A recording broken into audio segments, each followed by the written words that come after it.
Salut à tous et bienvenue sur SDE 2.0 pour une nouvelle émission. Aujourd'hui on va aborder le troisième thème de la chaîne.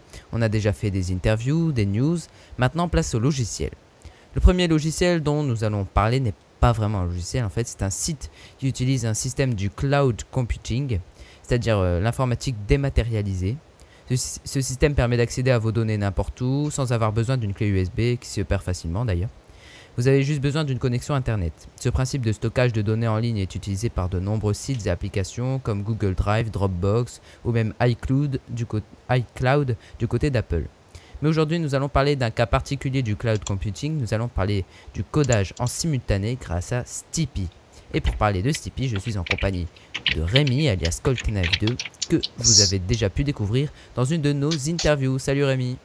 Ouais, salut Maxence. Donc, comme Maxence l'a dit, Stippy fait partie du cloud computing, mais Maxence a un petit peu mal défini le cloud computing. Ce que tu as montré, Maxence, enfin ce que tu as dit, c'est tout simplement l'hébergement de fichiers en ligne. Alors, à ne pas confondre avec le cloud computing, parce que le cloud computing, c'est non seulement l'hébergement, mais aussi, par exemple, des logiciels qui sont mis en ligne et qu'on peut utiliser via un site internet. Oui. Les logiciels, évidemment, se trouvent sur un serveur distant. En fait, j'ai donné un exemple de fonctionnalité du cloud computing. Voilà, ce n'est que l'une des nombreuses facettes du cloud computing. Et cette informatique dématérialisée nous permet, par exemple, de travailler à plusieurs, et c'est l'intérêt de Stippy. Oui.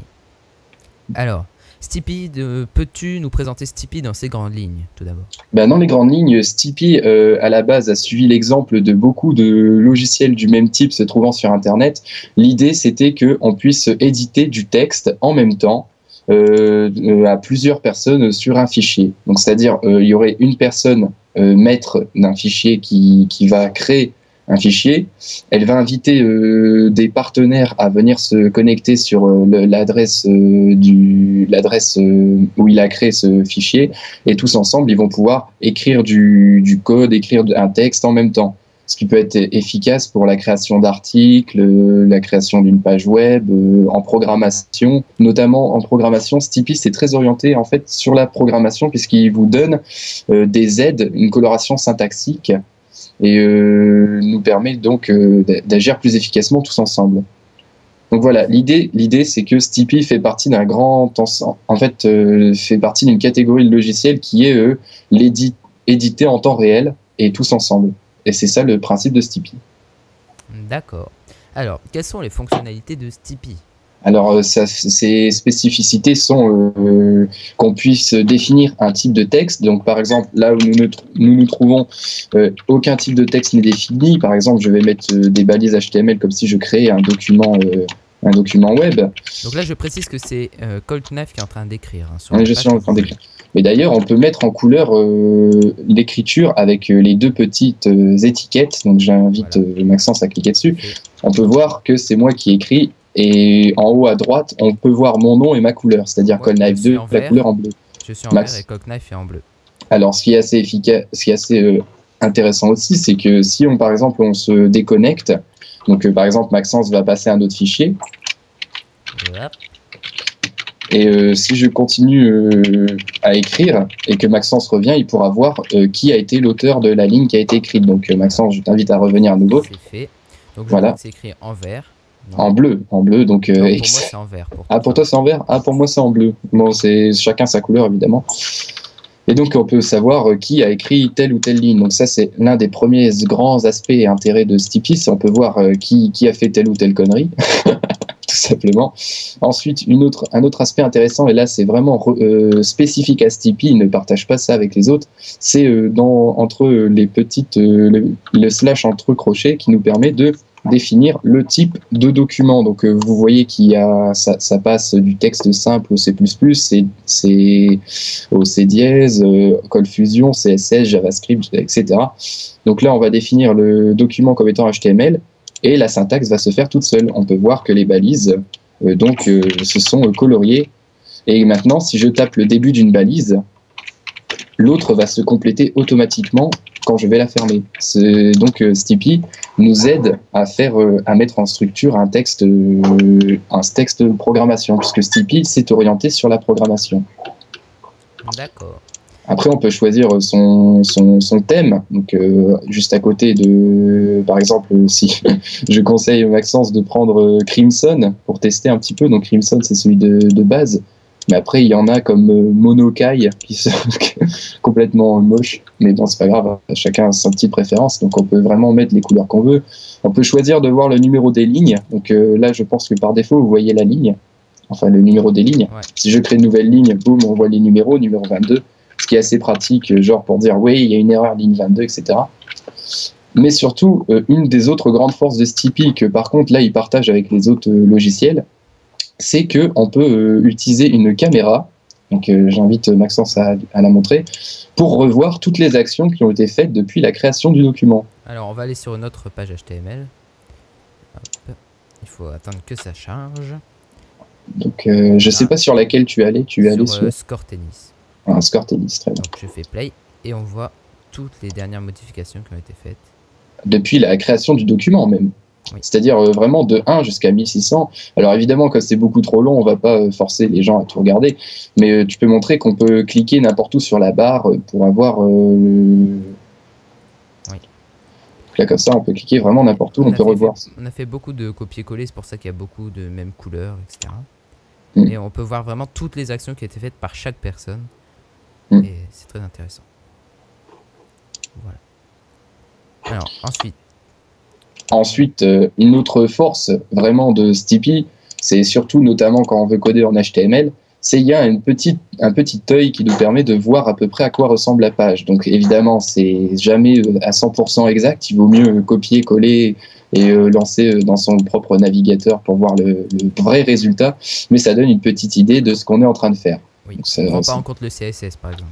Oui, par exemple, il ne prend pas en compte le CSS, il ne peut pas faire tout ce genre de petites fonctionnalités, mais c'est quand même assez pratique pour qu'on puisse bien voir. Alors, si on passe juste la souris sur l'œil, on voit un aperçu, et si on clique sur l'œil, on a le code d'un côté et l'aperçu de l'autre. Et pratique. Voilà, le changement peut se faire en temps réel. Donc, par exemple, là, je vais essayer de changer le nom. Alors, hop. Là, il est en train de modifier.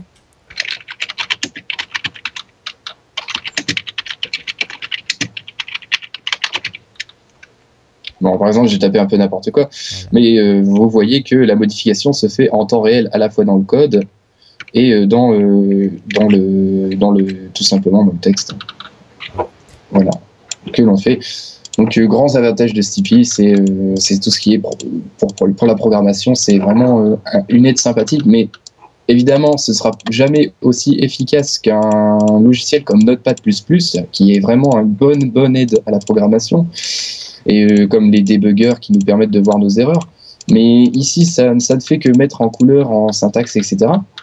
Mais l'avantage vraiment, et il n'y a vraiment que ça qui nous intéresse dans Stippy, c'est le fait de pouvoir travailler tous ensemble. Là, on n'est que 2. Imaginez si on est à 15 à travailler sur le même document, ça nous permet d'avancer 100 fois plus vite.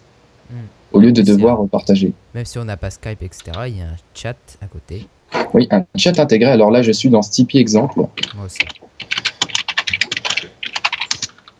Voilà, par exemple.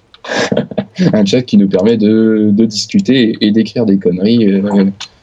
Plus des conneries, ouais, c'est plus des conneries qu'autre chose. Au lieu de les insérer dans le code, ça nous permet de faire des petites bêtises, quoi. Donc, en plus, on peut partager des fichiers, on peut les garder pour nous, on peut créer des dossiers partagés avec certaines personnes et pas à d'autres, etc. C'est très pratique. Ah oui, et dès qu'on crée évidemment un nouveau fichier dans le dossier qu'on a partagé avec un nombre de personnes de Stippy, évidemment le dossier sera mis à jour. Donc par exemple, là je vais demander à Maxence de déconnecter, reconnecter, puisque j'ai ajouté une nouvelle page que je vais nommer Stippy avec plein de i partout. Et donc le temps que ça se crée, hop. Voilà. Bon. Alors, on dirait que c'est bon, je le renomme. Alors, je dis quand je peux me reconnecter. Oui, c'est bon, vas-y. Alors, voilà, oui, Stippy, ici. Voilà. Donc, ici. Voilà. Donc on peut voir que tout se met automatiquement à jour. Et si jamais vous loupez un épisode, par exemple vous êtes AFK et qu'il y a 5 personnes qui codent en même temps, vous pouvez revoir toutes les actions qui ont été faites, etc. Donc c'est vraiment l'intérêt complet de Stippy. C'est pour ça que je l'utilise et que je trouve très intéressant. D'accord. Ben, je crois qu'on a un peu fait le tour de Stipi là. Oui, complètement. Après, c'est aux gens de l'utiliser pour comprendre à quel point il est intéressant. Le seul truc qui peut être limite embêtant, c'est quand on crée un nouveau document, il faut que les autres se déconnectent et se reconnectent pour que ce soit mis à jour. Oui. Mais ça, c'est que lors de la création. Et l'inscription à Stipi, qui pourrait être embêtante pour certains, mais qui n'est pas du tout pour d'autres, c'est juste nom, mot de passe, adresse email et bam, bam, bam, c'est déjà tout calme. C'est totalement gratuit et illimité. Voilà, on a un stockage de documents illimité. Bon, d'un autre côté, je vois mal un document en texte faire 10 gigas, donc je comprends qu'il puisse nous permettre de faire autant de documents qu'on le souhaite. Voilà. Donc, merci Rémi de nous avoir éclairé sur les fonctionnalités de Stipi. Je t'en prie. Qui semble être très intéressant. On se retrouve bientôt sur SDE 2.0 pour de nouvelles émissions. Salut à tous. Salut Rémi. Salut Maxence.